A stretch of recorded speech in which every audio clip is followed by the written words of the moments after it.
बशीर बद्र का एक शेर है कि अगर फुर्सत मिले तो पानी की तहरीरों को पढ़ लेना, एक दरिया हज़ार साल की इबारत लिखता है। जी हाँ, इस समय दैनिक जागरण आईनेक्स में आपका स्वागत है। हमारे साथ पानी की चर्चा को लेकर हम आज इकट्ठे हुए हैं। भीषण गर्मी जब भी बात होती है, जल संकट की बात होती है, और जल संकट ऐसा विषय है जो हर किसी को जोड़ता है। इसी पर चर्चा करने के लिए हमारे साथ आज नवरत्न जी कमल जी हैं, सहायक भू विधि अधिकारी भूगर्भ जल विभाग से हैं। बूंद फाउंडेशन के रवि जी हैं, मुकुल रस्तोगी जी हैं, कल्पना पांडे जी हैं, और भी आम लोग हैं जिनसे हम इस बात की चर्चा करेंगे कि वाटर कंजर्वेशन को लेके हम क्या सार्थक कदम उठाएं। चूँकि वाटर जो पानी है हम सबकी समस्या है और हम सबकी ज़रूरत है। पानी नहीं होगा तो जीवन की परिकल्पना पृथ्वी पर बड़ी मुश्किल है। सर, सबसे पहले तो हम आपसे ये समझना चाहेंगे कि वाटर क्राइसिस जो है, वाटर लेवल दिनों दिन नीचे जा रहा है, इस शहर की ये समस्या है।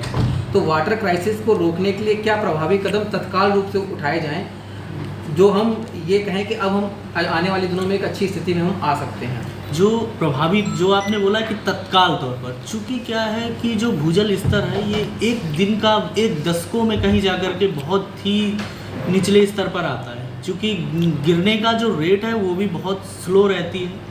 तो इसको प्रभावी सुधार के लिए जो सस्टेनेबल वाटर मैनेजमेंट की जो हम बात करते हैं, मतलब सतत प्रयासों से, तो उसमें हम सभी हिस्सों को लेते हैं। लाइक जैसे कि एनजीओ जैसे कि बहुत सारे हमने एनजीओज़ को देखा है, बहुत सारे डिपार्टमेंट्स को देखा है। तो इसमें हमारा दो पहलू है, एक है डिमांड और एक है सप्लाई। जब भी हम बात करते हैं तो डिमांड साइड, मतलब कि डिमांड साइड पे क्या करें कि हम एक्सट्रैक्शन को कैसे कम कर सकते हैं। सबसे महत्वपूर्ण चीज़ है कि हम एक्सट्रैक्शन ही कैसे कम करें। और आज की डेट में जो हमारी जो मेरठ की, अगर हम बात करें सिर्फ मेरठ के पहलू की, तो मेरठ की जो समस्या है वो क्या है कि हमारा 3 तरीके का यूज़ है मेरठ: डोमेस्टिक, एग्रीकल्चरल और इंडस्ट्रियल, जो प्रमुख तौर पर देखे जाए। तो इसमें जो एग्रीकल्चरल है वो यूज सबसे अधिक है, क्योंकि हमारा जो क्षेत्र है वो गन्ना क्षेत्र है।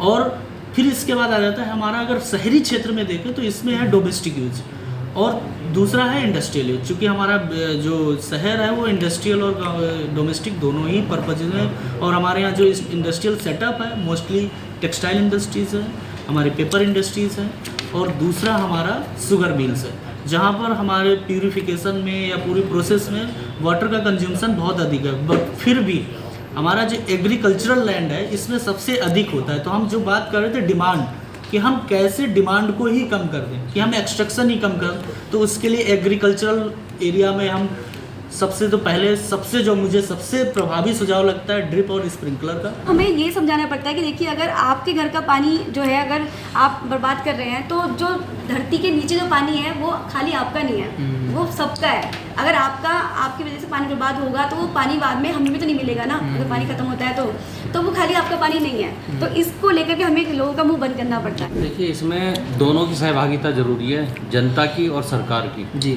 सरकार द्वारा जो विभाग बनाए जाते हैं उसमें आवश्यकता है उन विभागों की, ठीक है, क्योंकि जो एक रोक टोक होती है ना, वो कहीं ना कहीं विभाग की भी होती है। जनता जागरूक होती है तो कहीं ना कहीं लापरवाही विभाग की मिलती है। जैसे कॉलोनियाँ हैं एमडीए द्वारा जो अप्रूव्ड हैं, उनमें रेन वाटर हार्वेस्टिंग इंस्टॉलेशन नहीं है, ठीक है। गवर्नमेंट के जो विभाग हैं उनके रेन वाटर हार्वेस्टिंग नहीं है। बड़ी बड़ी बिल्डिंग है जिनमें हज़ारों लाखों लीटर, या एमएलडी कहूँ मैं, उस पानी को हम भूगर्भ में रिचार्ज कर सकते हैं, ठीक है।